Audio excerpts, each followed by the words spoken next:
Now, if you've noticed, there's like a little bit of a sinister laugh at the end of that. The reason for that is because it's a high-pitched version of like an old Disney song, like back in like the 60s or 70s. Yeah, Robin Hood. No. It was like the rooster dude who sang it. Oh, that's funny.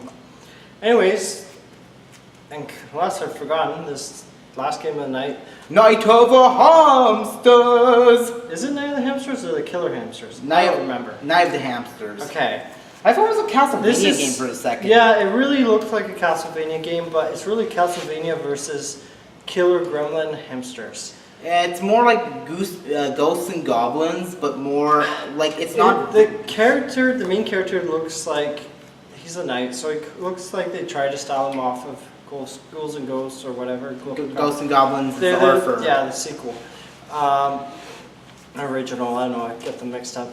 But this game, the way that he jumps, the animation and everything, is like Iron Sword on the NES. So if you're familiar with that game, except there were more RPG elements in that game, and I think it was a lot harder.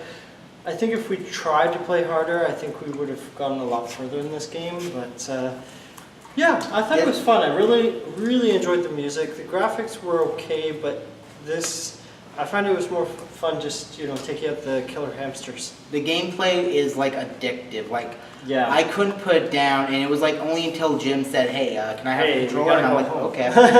Yeah. Hey, we gotta stop playing because some of us are tired. Yeah. I don't remember the price. I don't know if you want to look it up quickly. I don't think I am able to. I think it was like $1 to $5. Yeah, the signal here. I think it's like $1 to $5. A lot of these games came in bundles. Yeah, I mean, usually they're like $1 or so. They show. It really looks like Amiga graphics, and the sounds. Wow, it sounds like they used an Amiga sound set and instrument set because it sounds exactly how I imagine games. But it's like in the dubstep as well. Yeah, it's really good. Amiga dubstep. It's like peanut butter and chocolate. You need to have both.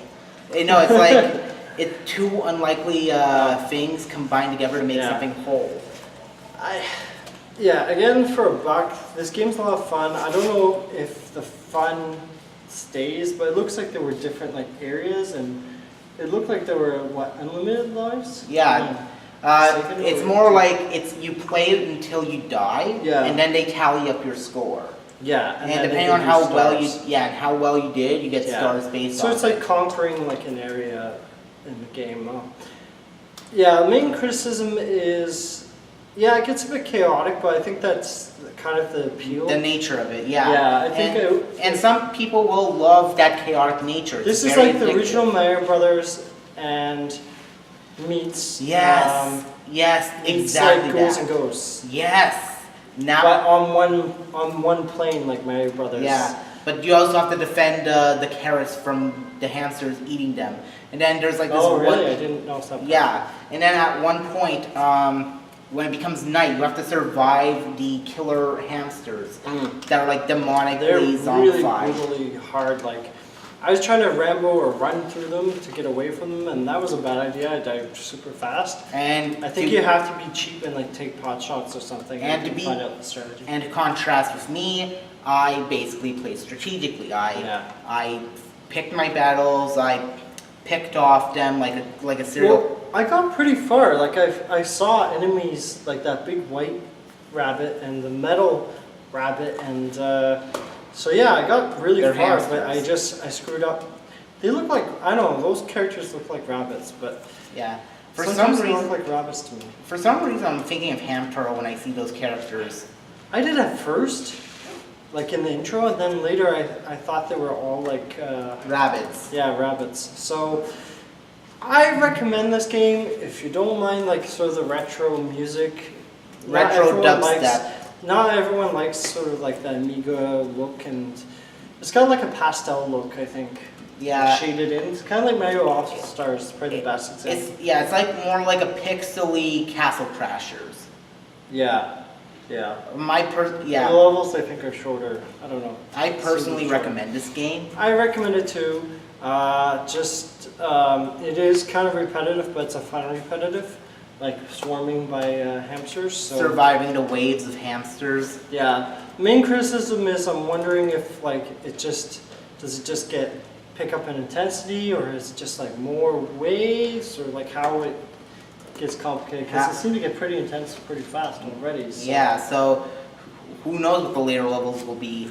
Yeah. Only one way to find out: buy the game. Buy game, beat game. Then buy a sequel. If they make it. I don't think there is a sequel, but the funny thing is when I chose this game, I thought, hey, this is like, it sounds like, the title sounds like a parody of horror games, and then the game is sort of like a cartoony parody, but like the banner that I saw looks like a horror game for like 18-year-olds. If you go back and check the banner, like, yeah, it really does not look like it would be a cartoony game. I think if they did make this a horror game, then it would be, it wouldn't have the same appeal. Well, Well, I it think depends on what I think kind. it would be more like Berserk, but with like killer rabbits that attack you, and it would probably be in 3D. I assume. Yeah. That's what they would probably be stuck with. I think because they went with the cartoon look, they could then go back to 2D as well. That's what I think. So. Yeah. All right. Well, let's hamster away. Protect Tammy the hamster.